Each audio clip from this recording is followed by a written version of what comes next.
د غاښو کریم او زنجبیل تیل څنګه کولی شي میرمن زر انزال کړي او خپل کوتک ته مو تمه او یا وخت ټایمینګ ورکړي.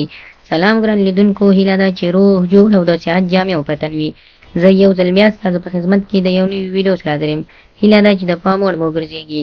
تر هر څه دمخه باید یادونه وکړم، که زموږ چینل مو نه وي سبسکرایب کړی نو زموږ چینل سبسکرایب کړئ او په خوا کې ورسره د ګونګي نشان ووهئ.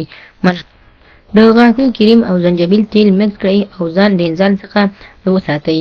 هغه خلک یا هغه نارینه چې په کوروالي کې ډېر زر انزال کېږي، دا ویډیو دې تر پایه وګورئ ترڅو په مطلب ښه ځان پوه کړئ.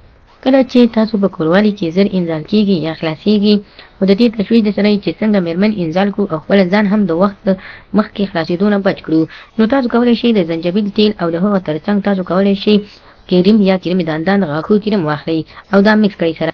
د جوړولو طریقه یې داسې ده چې لومړی به تاسو د ضرورت په اندازه د غاښو کریم واخلئ او دا به یو پلیټ کې واچوئ.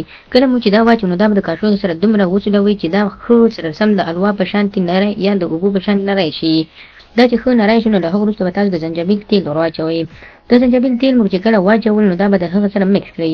تر 20 منټه پورې به تا پرېږدئ. لومړی به تاسو په خپل ذکر باندې د زنجبیل تیل د دې نه مخکې ووهئ او د زنجبیل تیل سره په خپل ذکر مساج کړئ. کله مو چې دا د مساج څخه وایستو نو تاسو به دغه نسخه ورته تیاره کړې وي.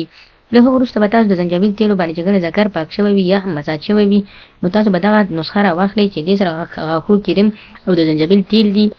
دا به تاسو مکس کړئ او په خپل ذکر به ووهئ. تر 20 منټه پورې به دغه پرېږدئ او بیا به د خیر کار ته شروع وکړئ. دغه کار که څه هم د انسان بدن ته تاوان هم نه رسوي، ګټه رسوي، تاوان هیڅ نشته. ځکه چې یو انسان چې کله په دوايونو باندې یا هم په نورو کریمونو باندې ځان تکړه کوي یا د انسان څخه ساتي، نو هغه جانبي عوارض حتما لري. خو اوس یې ونه لري نو د وخت په تېرېدو سره یې حتما په بدن کې را پیدا کېږي او وجود یې کمزوری کېږي ورسره. نو خدای دې وکړي ملګرو چې زموږ د دغه ویډیو څخه غلط مطلب وانخلئ. زموږ ویډیو لایک کړئ، شیر کړئ او زموږ چینل هم سبسکرایب کړئ. مننه.